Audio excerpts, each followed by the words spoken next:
So continuing with our all-star lineup, very happy with my next guest, Dr. Farzad Mostashari. Thank you, Farzad, for joining us today. Thank you. Great to have you, and certainly welcome to the show.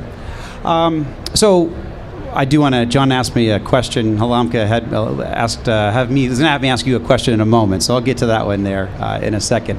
But following the theme of what we're looking here, we're looking for actionable intelligence and what people can do as very next steps to navigate the future of healthcare from your perspective. So as the CEO of Validate, what are some of the key trends that you're seeing across the community out there in healthcare? Yeah, the biggest trend obviously for us, and this is something that we pushed for, we anticipated as the companion to the digitization of healthcare, was the change in payments, right? Moving from volume of services delivered, regardless of the necessity, quality, safety of those widgets, to a system that rewards finally outcomes, better outcomes, and integrally requires the use of data, tools, workflows. And that to me is the most exciting place to be right now, is at the intersection of new data, new analytics, new tools, but also new workflows to be able to transform how we deliver care to meet the new ways in which care is being paid for. And it's pretty fundamentally different, but it is all kind of enabled by that combination of the rocket fuel of new payment models, the oxygen of data, and then the crucible of the practice. So how are you specifically, Validate, because love the model, love what you guys are doing, how you're supporting our communities across the country, transition to this new model, these new models of care. But what are some of the ways that you're addressing specifically, and how do you help communities today? Yeah, so we actually go to independent primary care practices, and we partner with them, truly partner with them, to essentially design, build, and operate accountable care organizations where they are rewarded, and in some cases can be significantly rewarded, for actually not doing more, not requiring more procedures or more surgeries or more hospitalizations. Quite the opposite, is helping keep people healthy and flip the paradigm on that. So when we partner with a small practice, say in Delaware, what we provide them with is everything they need to be able to manage this new population health requirements, from the contracting and the scaling to data analytics to cloud-based tools to interfaces to practice coaching. So you go at risk with some of these practices. We some are of your at models, risk. or all of your models? We go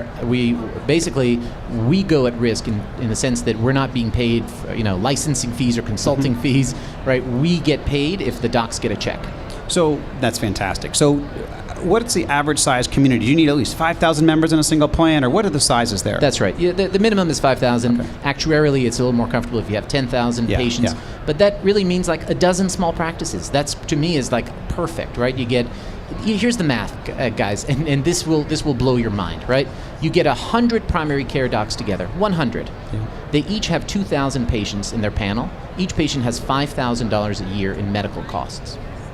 So for a group of 100 primary care docs times 2,000 times $5,000 a year, that there are 9 zeros. That's $1 billion a year of healthcare spending. I was telling someone about the business model, and he said, "Oh, you used to regulate the healthcare IT industry, which we're seeing all around us." And he said, "That's a $27 billion a year industry." Right. And I said, "Yeah, that's right." He said, "That's healthcare in Philly." Right. That's a very good point. Very good point. Now, I do say people, the consternation about the industry and where it's going, I said there's more opportunity than ever before in healthcare, and there's more money flooding into healthcare. But we need to be finding ways to optimize it, create a smarter, sustainable healthcare system, not adding costs, and for sure.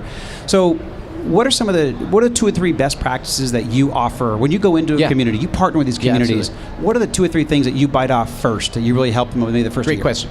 So the first thing is, don't wait for people to get sick and come to see you. Reach out to them proactively. That's right. Make a list of patients who you have not seen in a while who are high risk, who may be suffering at home alone. Make a plan of care for keeping people healthy.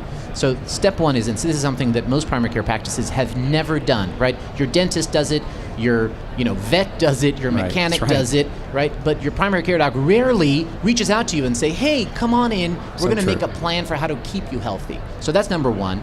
And we saw a 4-fold increase in wellness visits among our practices. Not sick visits, but well visits. The second thing, and while they're there, we say, "Oh, hey, by the way, here's a care gap. Like the elderly patient hasn't had a pneumonia vaccine. We've increased 4-fold the number of pneumonia vaccines delivered by the practices," right? So that's step one. Get them when they're not sick. Step two, when there are care transitions, like when my mom left the hospital, everything was turned upside down. And the Right. biggest thing you need to do is to help people navigate that transition safely. So the thing we say is, call your patient within 48 hours of hospital discharge, do the medication reconciliation, bring him in to see you. It's good best practice. Best practice. Yeah, it's great. We've increased fourfold Yeah. the number of transitional care visits that are occurring, and in the highest risk group, readmissions went from 33% to 20%, right? So Wow. it works, right? And then the third core competence, so one is, right, like, who are you not seeing, the 10 or 15% highest risk you're not seeing. The other is, who are the people in transitions. The third is, there are people who have not hit the hospital yet, but you should be worried about them. And it's not necessarily 1% of your patients who are coming in today, it's the 5% who are ticking time bombs.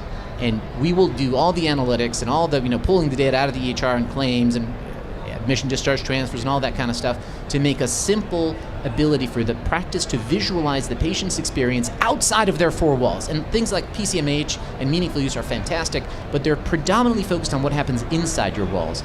The job of accountable care is to gain visibility and kind of give a darn about what's going on to the patient outside of your four walls.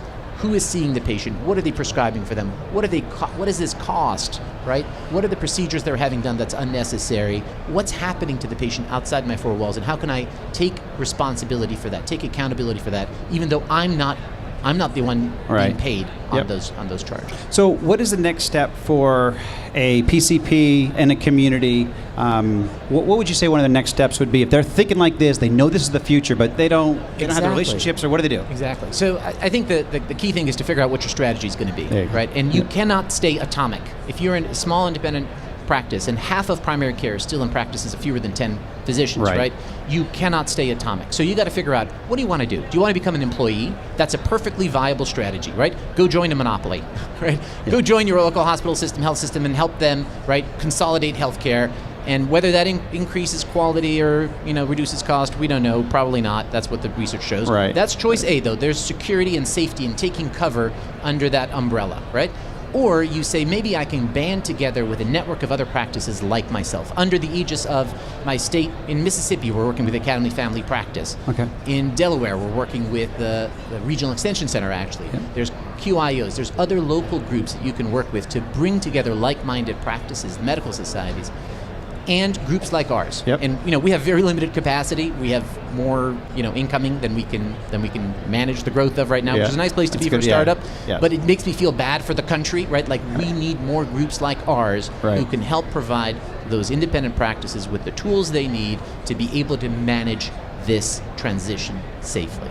That's fantastic. So 2 quick questions, because I want to, a little bit off from the outside here, but where does telehealth fall into play in your strategy? There are lots of point solutions that you're going to see in these halls and elsewhere being marketed to help people who are managing risk now, providers who are managing risk now, manage that risk. Telehealth is one example. Telemonitoring.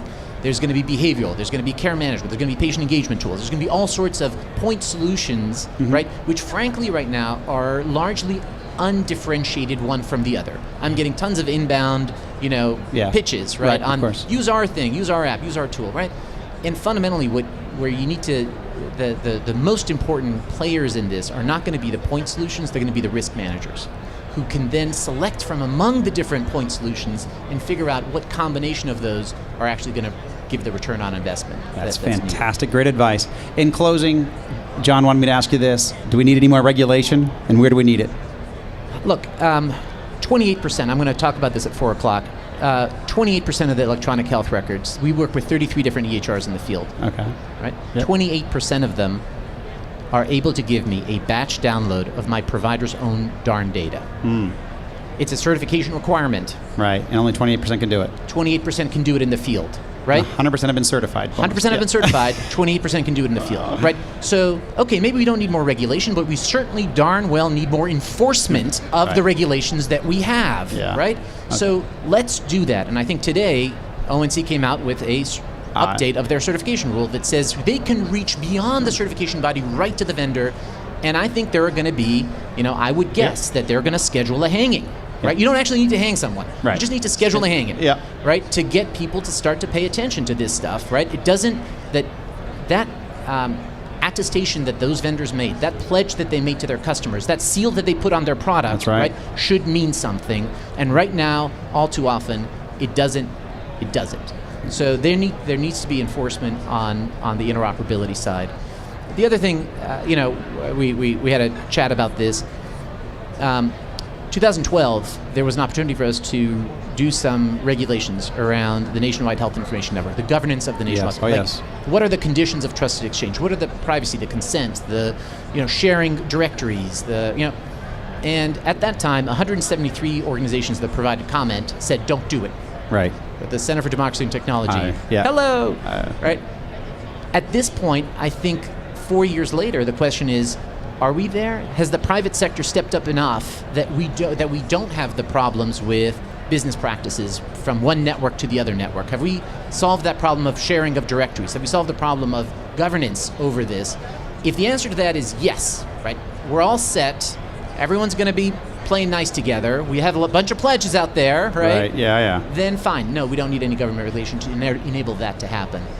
But if that doesn't come to pass, then at some point you got to say, you need some organization to represent the interests of society at large, and what we call that is government. Yep.